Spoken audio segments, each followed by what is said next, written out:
ശാസ്ത്രീയ ഉപനിഷത്ത് പഠനം ക്ലാസ് 323. നമ്മൾ 62ാമത്തെ ഉപനിഷത്തായിട്ട് പ്രശ്നോപനിഷത്താണ് നോക്കുന്നത്. അതിൽ പ്രശ്നം 2 1 മുതൽ 13 വരെയുള്ള മന്ത്രങ്ങളാണ് നമ്മൾ നോക്കുന്നത്. അപ്പം എന്താണ് പറയുന്നതെന്ന് നോക്കാം. ഇതെല്ലാം പ്രാണനെ പറ്റി ആത്മാവിനെ പറ്റിയെല്ലാം പരാമർശങ്ങൾ തന്നെയാണ്. 1 ഭാർഗവ മഹർഷി പിപ്പിലാദനോട് ചോദിക്കുകയാണ്, ജീവികളെ വഹിച്ചുകൊണ്ടിരിക്കുന്ന എത്ര ദേവതകളുണ്ട്, അവയേവ ഇതിൽ ശ്രേഷ്ഠനാര്? അപ്പം ദേവതകൾ എന്ന് പറഞ്ഞാൽ നമ്മളെ ശരീരത്തിലുള്ള കണ്ണും മൂക്കും എല്ലാം ദേവതകൾ തന്നെയാണ്, എല്ലാം ദേവതകളാണ്. അങ്ങനെ നമ്മളെ ശരീരത്തെ വഹിച്ചുകൊണ്ടിരിക്കുന്ന ദേവതകൾ ആരാണ്? നമ്മളെ ശരീരത്തിൻ്റെ അടിസ്ഥാനമായിട്ടിരിക്കുന്ന ദേവതകൾ ആരാണ്? അവയിൽ ശ്രേഷ്ഠനാരാണ് എന്നാണ് ചോദിക്കുന്നത്. ഇപ്പം 2 പിപ്പിലാദൻ പറയുകയാണ്, അഖിലത്തിൻ്റെയും ആധാരം ആകാശരൂപമായ ദേവനാണ്. എല്ലാത്തിൻ്റെയും ആധാരം ആകാശരൂപമായ, അപ്പം ആകാശം ദേവനാണ്. ആകാശത്തിൻ്റെ രൂപത്തിലാണ് ബ്രഹ്മം പ്രത്യക്ഷമായത്. ആകാശം എന്ന് പറഞ്ഞാൽ എന്താണ്? ഈ പ്രപഞ്ചത്തിലുള്ള എല്ലാം കൂടിച്ചേർന്ന ഗോളങ്ങളെയാണ് ആകാശം എന്ന് പറയുന്നത്. ആകാശത്തിൽ യഥാർത്ഥത്തിൽ എന്താണുള്ളത്? കുറേ ഗോളങ്ങളാണുള്ളത്. അങ്ങനെയുള്ള അനേക കോടിക്കണക്കിന് ഗോളങ്ങളിൽ ഒരു ഗോളമാണ് നമ്മുടെ സൂര്യനും അതിൻ്റെ മറ്റുള്ള ഗോളങ്ങളാണ് അതിൻ്റെ ചുറ്റും ചുറ്റിക്കൊണ്ടിരിക്കുന്ന ഗ്രഹങ്ങളും എല്ലാം. അതിലൊന്നില്ല ഭൂമിയിലാണ് നമ്മൾ ഈ കാണുന്ന എല്ലാം ഉള്ളത്. പക്ഷേ ഈ പ്രപഞ്ചം മുഴുവൻ എടുക്കുമ്പോൾ കുറേ ആകാശത്തിൽ ഗോളങ്ങളേ ഉള്ളൂ. ഒരു ഗോളത്തിലുള്ള ഒരു ചെറിയ കീടങ്ങൾ മാതിരിയുള്ളതാണ് നമ്മൾ ഈ കാണുന്നതെല്ലാം വളരെ വലുതായിട്ട് കാണുന്നത്. അല്ലാതെ പ്രപഞ്ചം മുഴുവൻ നോക്കി കാണാൻ നമുക്ക് പറ്റുമെങ്കിൽ നമ്മൾ ഈ ഭൂമി എന്നതൊരു ചെറിയ ഗോളം മാതിരി അങ്ങനെ പോയി. ഇപ്പം ചന്ദ്രനിൽ ജീവജാലങ്ങളുണ്ടെന്ന് നമ്മൾ കാണുന്നുണ്ടോ? അതേ അവസ്ഥയിലാണ് ഭൂമിയിലുള്ള ജീവജാലങ്ങളും. പ്രപഞ്ചത്തുനിന്ന് നോക്കുമ്പോൾ ഭൂമിയിലെ ഒരു ചുക്കും കാണാനില്ല. അപ്പം പ്രപഞ്ചം എന്ന് പറയുന്നത് കുറേ ഗോളങ്ങളാണ്, അതിനാണ് ആകാശം എന്ന് പറയുന്നത്. അപ്പം ഈ ബ്രഹ്മം, ആദ്യം നിർഗുണമായ ബ്രഹ്മം ആകാശരൂപത്തിലാണ് നമ്മൾ ആദ്യം കാണുന്നത്. അപ്പം അത് ആകാശരൂപിയാണ്, ആകാശരൂപത്തിലാണത് പ്രകടനം. നമുക്ക് കാണാൻ പറ്റുന്ന ആകാശം, അതായത് കുറേ ഗോളങ്ങൾ. കാരണം അതിൽ നിന്നും ഉത്ഭവിച്ചതാണ് വായു, ജലം, അഗ്നി, ഭൂമി എന്നിവയെല്ലാം. അതായത് പഞ്ചഭൂതങ്ങളെ കൊണ്ടാണ് ഈ പ്രപഞ്ചം ഉണ്ടായത്. അപ്പം ആകാശം നിർമ്മിച്ചത് 4 തരത്തിലുള്ള വസ്തുക്കൾ കൊണ്ടാണ്: കര, ദ്രവ, വാത, ഊർജം. നമ്മൾ സയൻസ് പഠിക്കുന്ന ഭൂമിയെല്ലാം കരമാണ്, പിന്നെ ജലം രൂപത്തിലുണ്ട്, വായു രൂപത്തിലുണ്ട്, പിന്നെ അഗ്നിയുണ്ട്. അപ്പം ഇതെല്ലാം ആകാശത്തിൻ്റെ ഭാഗങ്ങളാണ്, ആകാശത്തിൽ നിന്ന് ഉത്ഭവിച്ചതായിട്ട് പറയുന്നു. അതുകൊണ്ട് ഇതാണ് ഈ 4 ഭൂതങ്ങളാണ് എല്ലാ ശരീരങ്ങളെയും വഹിക്കുന്നത്. നമ്മുടെ ശരീരം എല്ലാം നിർമ്മിച്ചിരിക്കുന്നത് ഇവ കൊണ്ടാണ്, ഈ പഞ്ചഭൂതങ്ങളെ കൊണ്ടാണ്.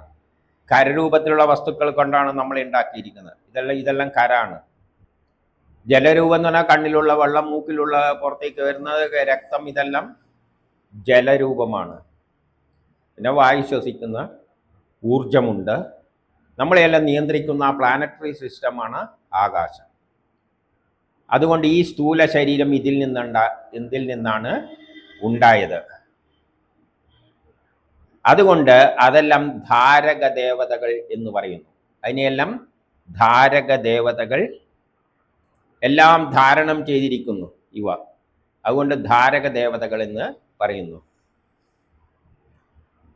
വാണി മുതലായ 5 കർമ്മേന്ദ്രിയങ്ങളും, നമ്മൾ കർമ്മം ചെയ്യുന്ന വായ കൊണ്ട്, മറ്റേ കൈ കൊണ്ട്, കാലുകൊണ്ട്, ഇതെല്ലാം അങ്ങനെ കർമ്മേന്ദ്രിയങ്ങളും, 5 നേത്രം മുതലായ കണ്ണ് പോലെയുള്ള കാണിയും കേൾക്കുകയെല്ലാം ചെയ്യുന്ന ജ്ഞാനേന്ദ്രിയങ്ങളും, കണ്ണും ചെവിയും കൊണ്ട് കേൾക്കുകയെല്ലാം ചെയ്തിട്ടാണ് നമ്മൾ കർമ്മങ്ങൾ ചെയ്യുന്നത്. അപ്പം ജ്ഞാനേന്ദ്രിയങ്ങളും 5 കർമ്മേന്ദ്രിയങ്ങളും, പിന്നെ മനസ്സ്, ബുദ്ധി, ചിത്തം, അഹങ്കാരം എന്നീ 4 അന്ധകരണങ്ങളും, ഇങ്ങനെ 14 ദേവതകൾ. അപ്പം ഈ ശരീരത്തെ താങ്ങി നിർത്തുന്ന എന്താണ്?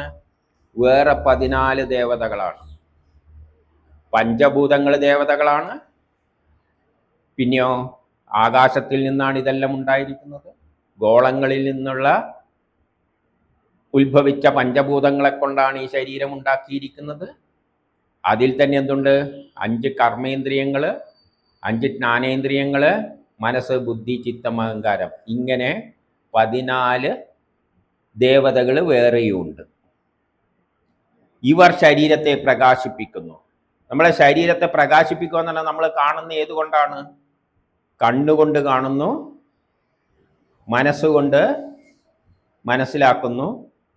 അപ്പം ഇതെല്ലാം കൂടിയതാണ് നമ്മളെ ശരീരത്തിലുള്ള 14 ദേവതകൾ. അപ്പം നമ്മളെ സംബന്ധിച്ചിടത്തോളം പ്രധാന ദേവതകൾ ഏതെല്ലാണ്?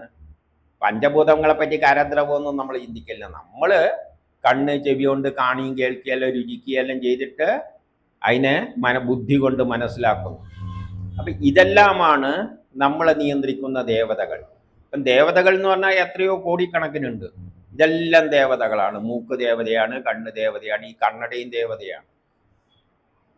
അപ്പം ഈശ്വരൻ ഒറ്റനെയാണ്. നമ്മൾ ഈ ദേവന്മാർ എന്നെല്ലാം പറയുന്നത് ഇതേമാതിരിയുള്ള എല്ലാം ദേവതകളാണ്. കല്ലും മണ്ണും എല്ലാം ദേവതകളാണ്. അതാണ് ശരീരത്തെ പ്രകാശിപ്പിക്കുന്നത്. നമ്മൾ കാണുകയും ബുദ്ധി കൊണ്ട് മനസ്സിലാക്കുമ്പോഴാണ് ഈ രൂപം തെളിയുന്നത്. കാണാനും കേൾക്കാനും ഒന്നും പറ്റിയില്ലിരുന്നെങ്കിലോ ഇങ്ങനെ ഒരു ശരീരം ഉണ്ടായിട്ട് ആരാണ് തിരിച്ചറിയാൻ പോകുന്നത്? അപ്പം പ്രകാശിപ്പിക്കുന്നത് ഈ ജ്ഞാനേന്ദ്രിയങ്ങളും കർമ്മേന്ദ്രിയങ്ങളും എല്ലാം കൂടിയിട്ടാണ്. അതുകൊണ്ട് അവരെ ധാരകന്മാരും പ്രകാശകന്മാരുമായ ദേവതകൾ എന്ന് പറയുന്നു. അതുകൊണ്ട് ധാരകന്മാരുമാണ്, പ്രകാശകന്മാരുമാണ്. നമ്മളെ പ്രകാശിപ്പിക്കുന്നത് ജ്ഞാനേന്ദ്രിയങ്ങളും കർമ്മേന്ദ്രിയങ്ങളും മനസ്സ്, ബുദ്ധി, ചിത്തം, അഹങ്കാരം, ഇങ്ങനെ 14 ദേവതകളുമാണ്. പക്ഷെ അവർ പരസ്പരം കലഹിക്കുകയാണ്. ഓരോ ആളും പറയുകയാണ് ഞാനാണ് വലിയവൻ, ഞാനാണ് വലിയവൻ എന്ന് പറഞ്ഞുകൊണ്ട് കലഹിക്കുകയാണ്. അതായത് ഈ ശരീരത്തെ പ്രകാശിപ്പിച്ച് നിലനിർത്തുന്നു എന്ന് പറഞ്ഞുകൊണ്ട് അവർ അഹങ്കരിച്ചിട്ട് കലഹിക്കുകയാണ്. ഞാനാണ് ഈ ശരീരത്തെ പ്രകാശിപ്പിച്ച്, കണ്ണു പറയും കാണാൻ പറ്റൂലെങ്കിൽ പിന്നെ ഇതിനെ കൊണ്ട് എന്താ കാര്യം? നിങ്ങളെ മൂക്കും ചെവിയെല്ലാം ഉണ്ടെങ്കിൽ എന്താ കാര്യം? ഇങ്ങനെ ഓരോ ആളും പരസ്പരം മനസ്സ് പറയുന്നതല്ല ഞാനാ വലുത്, അഹങ്കാരം എല്ലാം ഓരോന്നും പരസ്പരം കലഹിച്ചുകൊണ്ടിരിക്കുകയാണ്. 3 ഇവരുടെ കലഹം കേട്ട സർവശ്രേഷ്ഠനായ പ്രാണൻ പറഞ്ഞു. അപ്പൊ ഇവരിൽ ഏറ്റവും ശ്രേഷ്ഠനാരാണ്? പ്രാണൻ. പ്രാണൻ ഉണ്ടെങ്കിലല്ലേ ഇതെല്ലാം പ്രവർത്തിക്കുള്ളൂ. നമുക്ക് മരിച്ചാക്ക് പ്രാണനില്ല, പ്രാണൻ പോയി. അവന് കണ്ണും മൂക്കും എല്ലാം ഉണ്ട്, പക്ഷേ പ്രവർത്തിക്കുന്നുണ്ടാ? അപ്പം പ്രാണൻ എന്ന് പറയുന്നത് സിഗ്നൽ സിസ്റ്റമാണ്. നമ്മളെ നാഡികളിലൂടെ പോകുന്ന ശ്വാസവും നാഡികളിലൂടെ പോകുന്ന സിഗ്നൽ സിസ്റ്റത്തെയെല്ലാണ് പ്രാണൻ എന്ന് പറയുന്നത്. ഒരു റേഡിയോയെ പ്രവർത്തിപ്പിക്കുക, റേഡിയോയിലുള്ള പിക്ചർ ട്യൂബ് ഞാൻ ബ്ലാക്ക് ആൻഡ് വൈറ്റ് ആണ്, നീ കളറാണ് എന്നെല്ലാം പറഞ്ഞിട്ട് തർക്കിച്ചിട്ടൊന്നും കാര്യമില്ല. ഇതെല്ലാം കളറാകണോ ബ്ലാക്ക് ആൻഡ് വൈറ്റ് ആകണോ അതെല്ലാം അങ്ങനെ പ്രകാശിക്കണ്ടെങ്കിൽ അതിൻ്റെ അകത്തൂട്ട് അതിലൂടെ വയറുകളിലൂടെ സിഗ്നൽ പോകണം. അപ്പം സിഗ്നലാണ് അതിൻ്റെ പ്രാണൻ, വൈദ്യുതിയാണ് അതിൻ്റെ പ്രാണൻ, സിഗ്നലാണ് അതിൻ്റെ പ്രാണൻ. അതേപോലെ നമ്മളെ ശരീരത്തിലുള്ള വായുവും നാഡികളിലൂടെ സഞ്ചരിക്കുന്നതുമാണ് പ്രാണൻ. അപ്പം ആ പ്രാണൻ എന്ത് പറഞ്ഞു? അതാണ് സർവശ്രേഷ്ഠൻ. അതില്ലെങ്കിൽ ചത്തു കഴിഞ്ഞാൽ പ്രാണനില്ലല്ലോ, പിന്നെ ഇതിനൊന്നും ഒരു കാര്യമില്ല. അപ്പം പ്രാണൻ പറഞ്ഞു നിങ്ങൾ അറിവില്ലാത്തവരെ പോലെ ഇങ്ങനെ കലഹിക്കരുത്. നിങ്ങൾ ചുമ്മാ വിവരമില്ലാത്തവരൊക്കെ കലഹിക്കരുത്. നിങ്ങൾക്ക് തന്നെത്താൻ ഈ ശരീരത്തെ പ്രകാശിപ്പിക്കുവാനുള്ള കഴിവില്ല. കണ്ണോടും മൂക്കോടും എല്ലാം പറഞ്ഞ് നിങ്ങൾക്ക് തന്നെത്താൻ ഈ ശരീരത്തെ ഇങ്ങനെ പ്രകാശിപ്പിക്കാനും കാണാനും കേൾക്കാനും ആക്ടിവേറ്റ് ചെയ്യാനൊന്നുള്ള ഒരു കഴിവുമില്ല. ഞാൻ പ്രാണൻ, അതായത് ഞാൻ പ്രാണനാണ്.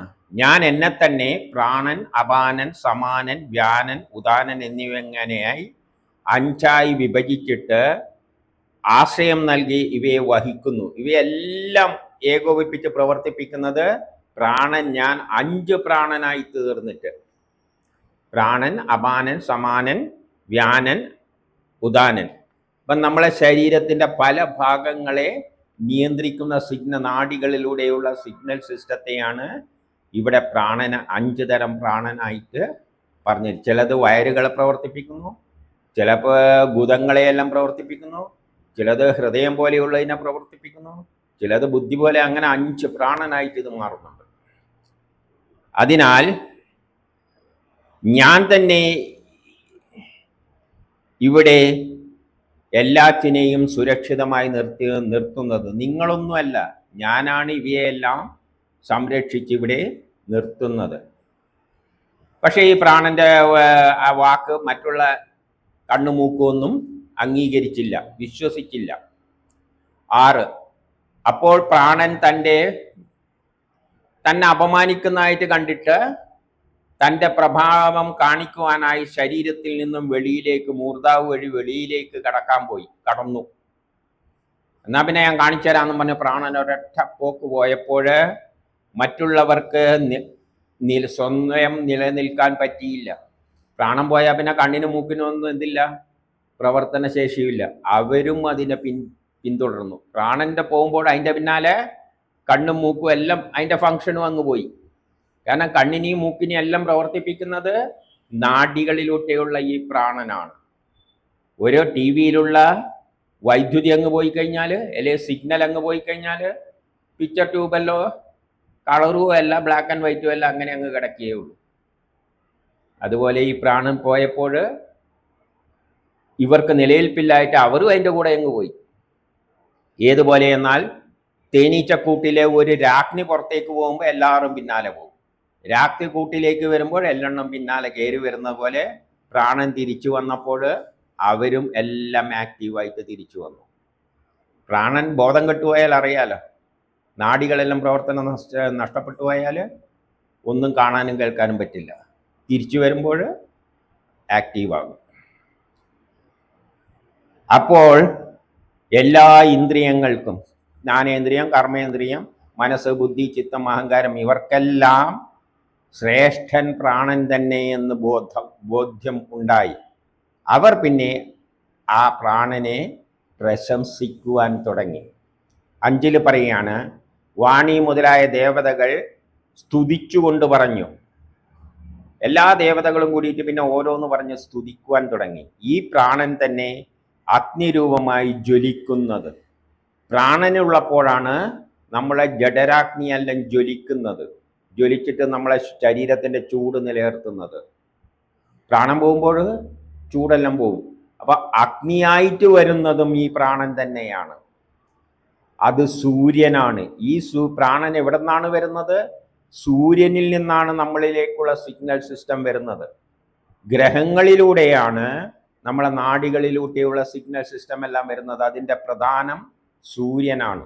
സൂര്യനാണ് പ്രാണൻ. അപ്പം സൂര്യൻ തന്നെയാണ് പ്രാണനായിട്ട് നമ്മുടെ ശരീരത്തിലൂടെ ഒഴുകുന്നത്. അതാണ് നമ്മളെ ജഡരാഗ്നികളെയെല്ലാം, അഗ്നികളെയെല്ലാം ജ്വലിപ്പിക്കുന്നത്. അതുതന്നെ ആകാശത്ത് മേഘവുമായി തീർന്നു. നമ്മളെ ശരീരത്തിൽ അഗ്നിരൂപത്തിൽ വരുമ്പോൾ ആകാശത്തിൽ അത് മേഘരൂപത്തിലാവും. സൂര്യൻ തന്നെയാണ് മേഘം ഉണ്ടാക്കുന്നത്. ആ ചലനമനുസരിച്ചാണ് ഗോളങ്ങളുടെ ചലനം. സൂര്യനിൽ നിന്നുള്ള അകലം കൂടുന്നതനുസരിച്ചാണ് ആകാശത്ത് മേഘങ്ങൾ ഉണ്ടാകുന്നത്. ഇന്ദ്രൻ കർമ്മങ്ങളെല്ലാം ഏകോപിപ്പിക്കുന്ന ശക്തി. ആ ഇന്ദ്രനും വായുവും മറ്റ് ഭൂതങ്ങളും എല്ലാം അതുതന്നെ. അപ്പൊ ആ സൂര്യനിൽ നിന്നാണ് ഈ ഭൂതങ്ങളെല്ലാം ഉണ്ടായിരിക്കുന്നത്. അത് തന്നെ സത്തും അസത്തും. സത്തായിരിക്കുന്നതും അസത്തായിരിക്കുന്നതും എല്ലാം അത് തന്നെയാണ്. ഇതിനെല്ലാം പിന്നിലുള്ള അമരസ്വരൂപനായ ആ പരമാത്മാവ് ഈ പ്രാണൻ തന്നെ. അപ്പം നിർഗുണമായ ബ്രഹ്മം, അതിൽ നിന്നുള്ള പരമാത്മാവാണ് പ്രാണനായിട്ട് വന്നത്. അതാണ് സൂര്യനായിട്ട് വന്നത്. സൂര്യനിലൂടെയാണ് ഈ പഞ്ചഭൂതങ്ങളുള്ള ശരീരമെല്ലാം ഉണ്ടായിട്ട് അതിലുള്ള ആക്ടിവിറ്റീസിനെ എല്ലാം കൺട്രോൾ ചെയ്യുന്നത്. ഇനി 6 ഒരു ചക്രത്തിലെ കാലുകൾ അത് ഘടിപ്പിച്ച കൂടത്തെ ആശ്രയിക്കുന്ന പോലെ. ഒരു ചക്രത്തിന്റെ കാലെല്ലാം എവിടെയാണ് ഉറപ്പിച്ചിരിക്കുന്നത്? അതിൻ്റെ നടുവിലുള്ള കൂടം. ആ കൂടം പോയാൽ എല്ലാ കാലുകളും തെറിച്ചു പോകും. അതുപോലെ ഋഗ്വേദം, എല്ലാ വേദമന്ത്രങ്ങളും ആ വേദമന്ത്രങ്ങൾ അനുസരിച്ച്, വേദമന്ത്രങ്ങൾ എന്ന് പറഞ്ഞാൽ ഈ പ്രപഞ്ചത്തിലെ എല്ലാ ശാസ്ത്രങ്ങളും, ആ ശാസ്ത്രത്തിന്റെ അടിസ്ഥാനത്തിൽ നടക്കുന്ന യജ്ഞാദി കർമ്മങ്ങളും, ഇവിടെ എന്തെല്ലാം കർമ്മങ്ങൾ നടക്കുന്നുണ്ടോ, ഇവിടെ എന്തെല്ലാം ജ്ഞാനമുണ്ടോ അത് വേദങ്ങൾ.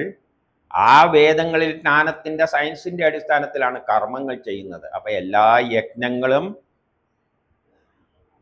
അവ നടത്തുന്ന ആ യജ്ഞങ്ങളിൽ ആരാണ് നടത്തുന്നത്? ബ്രാഹ്മണ, ക്ഷത്രിയ, വൈശ്യ, ശൂദ്രരായ പല രൂപത്തിലായിട്ടുള്ള ബുദ്ധിമാന്മാരും ശരീരശക്തിയുള്ള പല മനുഷ്യരും ജീവജാലങ്ങളുമായിട്ട് തീർന്നിട്ട് അവർ നടത്തുന്ന കർമ്മങ്ങൾ പ്രാണനിൽ ഉറച്ചു നിന്നുകൊണ്ടാണ്. ഈ പ്രാണനിലൂടെയാണ് ഉറച്ചിട്ടാണ് ഇവിടെ എല്ലാവരും കർമ്മം ചെയ്യുന്നത്. അവരെല്ലാം യഥാർത്ഥത്തിൽ ആശ്രയിക്കുന്നത് പ്രാണനെ തന്നെ. ഇനി 7 പറയാണ്, പ്രാണൻ തന്നെയാണ് പ്രജാപതി. പ്രജാപതി എന്ന് പറഞ്ഞാൽ എല്ലാ സൃഷ്ടിക്കും പ്രേരണ നൽകുന്ന ശക്തി വിശേഷമാണ് പ്രാണൻ. അതുപോലെ തന്നെ ഈ പ്രപഞ്ച സൃഷ്ടിയുടെ പിന്നിൽ പ്രവർത്തിക്കുന്ന ശക്തി വിശേഷത്തെയാണ് പ്രജാപതി എന്ന് പറയുന്നത്. അപ്പൊ യഥാർത്ഥത്തിൽ പ്രജാപതി എന്ന് പറയുന്നതും ഈ പ്രാണൻ തന്നെയാണ്. കഥയിൽ കണ്ണുമൂക്കും എല്ലാം വെച്ചിട്ട് പ്രജാപതിമാരെല്ലാം പറയും. അതെന്ത് ചെയ്യുന്നു? ഗർഭത്തിൽ പ്രവേശിച്ചിട്ട്, ജനിക്കാൻ പോകുമ്പോൾ ഈ പ്രാണൻ ഗർഭത്തിൽ പ്രവേശിച്ചിട്ട് മാതാപിതാക്കൾക്ക് തുല്യമായ ശരീരമുള്ള ജന്മമെടുക്കുന്നു. മാതാവിൻ്റെയും പിതാവിൻ്റെയും സ്വഭാവങ്ങൾ അടങ്ങിയ, ജനിതക ഘടന അടങ്ങിയ കൊച്ചിൻ്റെ രൂപത്തിൽ അത് ജന്മമെടുക്കുന്നു. ആ കൊച്ചിന് ജീവൻ നൽകുന്നു. അത് പ്രാണൻ തന്നെ. എല്ലാ ജീവികളും പ്രാണനായി കാഴ്ചകൾ അർപ്പിക്കുന്നു. എല്ലാ ജീവികളും എന്തെല്ലാം കർമ്മങ്ങൾ ചെയ്യുന്നത് ആർക്ക് വേണ്ടിയാണ്? പ്രാണന് വേണ്ടിയാണ്. കണ്ണ് വർക്ക് ചെയ്യുന്ന ആർക്ക് വേണ്ടിയാണ്? എന്നിലെ പ്രാണന് വേണ്ടിയാണ്. ചെവി വർക്ക് ചെയ്യുന്നത് പ്രാണന് വേണ്ടിയാണ്. വായ വർക്ക് ചെയ്യുന്നത്, ഉദരം വർക്ക് ചെയ്യുന്നത് എല്ലാം പ്രാണനെ തൃപ്തിപ്പെടുത്താൻ വേണ്ടിയാണ്. അങ്ങനെ നീ പ്രാണൻ, അപാനൻ എന്നീ പല രൂപങ്ങളിൽ നമ്മുടെ ശരീരത്തിൽ സ്ഥിതി ചെയ്യുന്നു. 8 ദേവകൾക്ക് ഹവിസ് എത്തിച്ചു കൊടുക്കുന്ന അഗ്നി നീ തന്നെ. അത് നേരത്തെ പറഞ്ഞ തന്നെ, ദേവതകൾക്ക് ഹവിസുകൾ എത്തിച്ചു കൊടുക്കുന്നത്, വേണ്ടതെല്ലാം എത്തിച്ചു കൊടുക്കുന്ന അഗ്നിയാണ്. ഹൈഡ്രജനും ഓക്സിജനും കൂടിച്ചേർന്നിട്ട് വെള്ളമാണ്ടിക്കൽ അവിടെ അഗ്നിയാണ് വേണ്ട സാധനങ്ങളെയെല്ലാം യോജിപ്പിച്ചിട്ട് വെള്ളമാക്കി മാറ്റുന്നത്. പിതൃക്കൾക്കുള്ള ആദ്യ ശ്രാദ്ധം നീ തന്നെ. ഒരാൾ മരിച്ചു കഴിഞ്ഞാൽ പിതൃക്കൾക്ക് ആദ്യം അർപ്പിക്കുന്ന ചടങ്ങും ഈ പ്രാണൻ തന്നെ. മഹർഷിമാരിൽ കുടികൊള്ളുന്ന വിവേകവും സത്യവും നീ തന്നെ. മഹർഷിമാര് കണ്ടെത്തിയ ആജ്ഞാനം, സത്യം, അതേതാണ്? പ്രാണനാണ്. ഈ പ്രാണൻ തന്നെയാണ് സൂര്യൻ. സൂര്യൻ തന്നെയാണ് നിർഗുണമായ ബ്രഹ്മത്തിൽ നിന്നും പ്രത്യക്ഷ രൂപത്തില്, പ്രപഞ്ചം ആകാശമായ രൂപത്തിലെല്ലാം പ്രത്യക്ഷമായത് എന്ന് ഋഷികൾ മനസ്സിലാക്കി ആ സത്യം. അതുകൊണ്ട് ഋഷികളിൽ അടങ്ങിയിരിക്കുന്ന സത്യവും നീ തന്നെ. ഇനി നീ ത്രിലോകസ്വാമിയായ ഇന്ദ്രനാണ്. ഈ ലോകത്തെ മുഴുവൻ ഏകോപിപ്പിച്ച് പ്രവർത്തിപ്പിക്കുന്ന ശക്തി ഇന്ദ്രനാണ്. ആ ഇന്ദ്രന്മാര് തന്നെയാണ്, പ്രാണൻ തന്നെയാണ്. നീ തന്നെ പ്രളയകാലത്ത് എല്ലാറ്റിനെയും സംഹരിക്കുന്ന രുദ്രൻ. അപ്പം ഈ ലോകത്തിലെ കർമ്മങ്ങളെല്ലാം ഏകോപിപ്പിക്കുന്നതും ഈ പ്രാണനാണ്. പ്രാണൻ എന്ന് പറയുന്നത് സൂര്യനാണ്. കാലമെല്ലാം കഴിയുമ്പോൾ എല്ലാത്തിനെയും നശിപ്പിക്കുന്നതും രുദ്രനാണ്, സംഹരിക്കുന്നത്. നമ്മുടെ ശരീരവും മരിക്കേണ്ട സമയത്ത് പ്രാണൻ അങ്ങ് പോവും. അപ്പം പ്രാണൻ കൊണ്ടുപോകുന്ന തന്നെയാണ് നമ്മൾ സംഹാരം എന്ന് പറയുന്നത്, രുദ്രൻ അല്ലെ കാലം എന്നെല്ലാം പറയാം. ആ കാലിനും ആര് തന്നെയാണ്? പ്രാണൻ തന്നെയാണ്. പ്രാണൻ പോകുമ്പോൾ ശരീരവും നിലച്ചു. അപ്പൊ ഈ കാലം എന്ന് പറയുന്നത് ആര് തന്നെയാണ്? നമ്മുടെ പ്രാണൻ തന്നെയാണ്. അതിറങ്ങിപ്പോകുമ്പോൾ നമ്മൾ മരിച്ചു. അപ്പം കാലനാരാണ്? ഈ പ്രാണൻ തന്നെയാണ്. അവനെ പ്രളയത്തിലൂടെ ലോകത്തെ ഇല്ലാതാക്കുന്ന രുദ്രൻ എന്ന് പറയുന്നതും ഈ പ്രാണൻ തന്നെയാണ്. ഇനിയോ സംരക്ഷിക്കുന്നതും നീ തന്നെ. ഈ ലോകത്തെ എല്ലാം പരിപാലിച്ച് സംരക്ഷിക്കുന്നതും നീ തന്നെ എന്ന് പറഞ്ഞാൽ മഹാവിഷ്ണു നീ തന്നെ, നമ്മളെ ശരീരത്തിലെ എല്ലാ ആക്ടിവിറ്റീസിനെയും നിയന്ത്രിക്കുന്നത് ഈ നാഡികളിലൂടെയുള്ള പ്രവഹിക്കുന്ന പ്രാണനാണ് പല രൂപത്തിൽ. ജ്യോതിർഗോളത്തിന്റെ സ്വാമിയായ സൂര്യനും നീയെ തന്നെ. അപ്പൊ അങ്ങനെ പ്രാണനെ വേറെയായിട്ട് കാണരുത്. ഇതെല്ലാം സൂര്യനിൽ നിന്നാണ് പ്രകടമായി വരുന്നത്. ഇനി 10 നീ മേഘരൂപിയായി മഴ പെയ്യിക്കുമ്പോൾ, മേഘരൂപയായിട്ട് പ്രാണനാകുന്ന സൂര്യൻ മേഘങ്ങൾ ഉണ്ടാക്കിയിട്ട് മഴ പെയ്യിക്കുമ്പോൾ ഭൂമിയിലുള്ള ധാന്യങ്ങളും ധനുവെല്ലാം വർദ്ധിക്കുന്ന കണ്ടിട്ട് ജനങ്ങൾ എന്ത് ചെയ്യുന്നു? ആനന്ദിക്കുന്നു. അപ്പം ഭൂമിയിൽ മഴ പെയ്ച്ചിട്ട് ധാന്യങ്ങളും കൃഷിയെല്ലാം വർദ്ധിക്കാൻ സഹായിക്കുമ്പോൾ ഇവിടെയുള്ള ജനങ്ങളെല്ലാം ആനന്ദിക്കുകയാണ്. അതും ചെയ്യുന്നതാരാണ്? സൂര്യൻ എന്ന പ്രാണൻ തന്നെ. സൂര്യനിൽ നിന്നും ഉത്ഭവിച്ച പ്രാണൻ തന്നെയാണ് അത്. ഇനി 11 പ്രാണൻ സംസ്കാരരഹിതനാണ്. അത് ഈ പ്രാണൻ എന്ന് പറയുന്നതിനെ നമുക്ക് നിർവചിക്കാൻ കുറച്ച് പാടാണ്. അതിന് രൂപവും ഭാവമൊന്നും അങ്ങനെ ഇല്ല. എങ്കിലും സർവശ്രേഷ്ഠനായ ഋഷിയാണ്. ഋഷികൾക്ക് തുല്യമാണ് അവർ. ഋഷികൾ അങ്ങനെ ഏകാന്തമായിട്ട് ഇരുന്നിട്ട് അവരിലൂടെയാണ് ജ്ഞാനമെല്ലാം വേദങ്ങളിലൂടെയും സയൻസിലൂടെയും എല്ലാം പുറത്തേക്ക് വരുന്നത്. ഋഷികൾക്ക് സമാനമായ ചിന്തകരിലൂടെ. അതുപോലെ തന്നെയാണ് പ്രാണനുള്ളത്. അതിനെ നമുക്ക് സാധാരണ രൂപത്തിൽ പ്രാണൻ എന്താണെന്ന് ചോദിച്ചാൽ നിർവചിക്കാനൊന്നും പറ്റില്ല. അപ്പൊ അത് അരൂപിയായ ശരീരത്തിലൂടെ സഞ്ചരിച്ചിട്ട് അത് എല്ലാം നിർവഹിക്കുന്നു.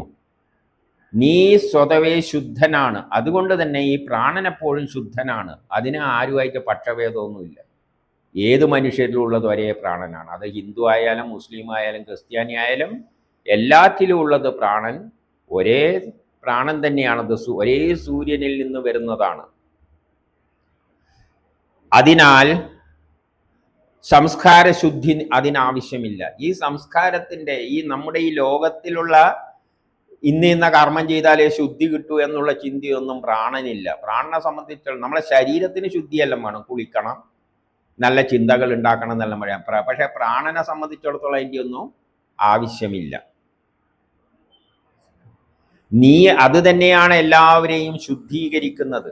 ഈ ശരീരത്തിലുള്ള എല്ലാ അവയവങ്ങളെയും ആക്റ്റീവായി ശുദ്ധമായി നിർത്തുന്നത് ഉള്ളിലുള്ള പ്രാണനാണ്. ആ പ്രാണൻ പോയി കഴിഞ്ഞ് കഴിഞ്ഞാൽ പോയി, എല്ലാം പോയി. നാഡികളിലോട്ട് പോകുന്ന സിഗ്നലൊന്നും ശരിക്കും പോയിട്ടില്ലെങ്കിൽ നമ്മൾ പിച്ചും പേയും പറയാൻ തുടങ്ങും. അപ്പം അതാണ് എല്ലാത്തിനെയും ബോധത്തോടുകൂടി നമ്മുടെ നാഡികൾ ശരീരത്തിലുള്ള നാഡീകളിലൂടെ സഞ്ചരിക്കുന്ന പ്രാണനാണ് നമുക്ക് ആ ബുദ്ധിയും വിവേകമെല്ലാം തന്നിട്ട് മനസ്സിനെല്ലാം സ്ട്രെയിറ്റ് ആയിട്ട് നിർത്തുന്നത്. അതേമാതിരി റേഡിയോയിലുള്ള സിഗ്നൽ നല്ല വളരെ ആക്റ്റീവ് ആണെങ്കിൽ പിക്ചർ ശരിക്കാണ്. എന്തെങ്കിലും കുഴപ്പം പറ്റിക്കഴിഞ്ഞാൽ പടൽ ഇങ്ങനെയാകാൻ തുടങ്ങും. അപ്പം അത് തന്നെയാണ് ആ അവയവങ്ങളെല്ലാം ശുദ്ധമാക്കുന്നത്.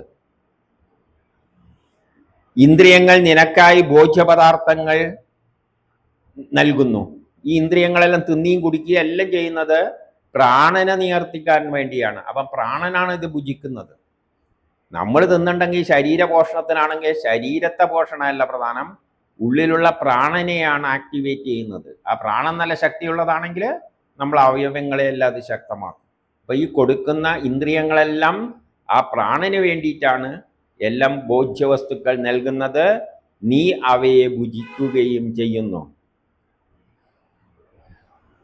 അതുകൊണ്ട് തന്നെ നീ അഖില ലോകത്തിൻ്റെയും സ്വാമി. അതുകൊണ്ട് നീ ഞങ്ങളുടെ പിതാവാണ്. കാരണം നിന്നിൽ നിന്നും ഞങ്ങൾ ഉത്ഭവിച്ചു. പ്രാണനിൽ നിന്നാണ് നമ്മൾ ഉത്ഭവിച്ചത്. നമ്മളെ ഗർഭത്തിലുള്ള ശിശു സ്വയം ആക്റ്റീവായി വരുമ്പോൾ പ്രാണൻ കയറുമ്പോഴാണ് അത് ആക്റ്റീവ് ആവുന്നത്. അപ്പൊ അവന് ജന്മം നൽകുന്നത് ആരാണ്? പ്രാണനാണ്. ഇനി 12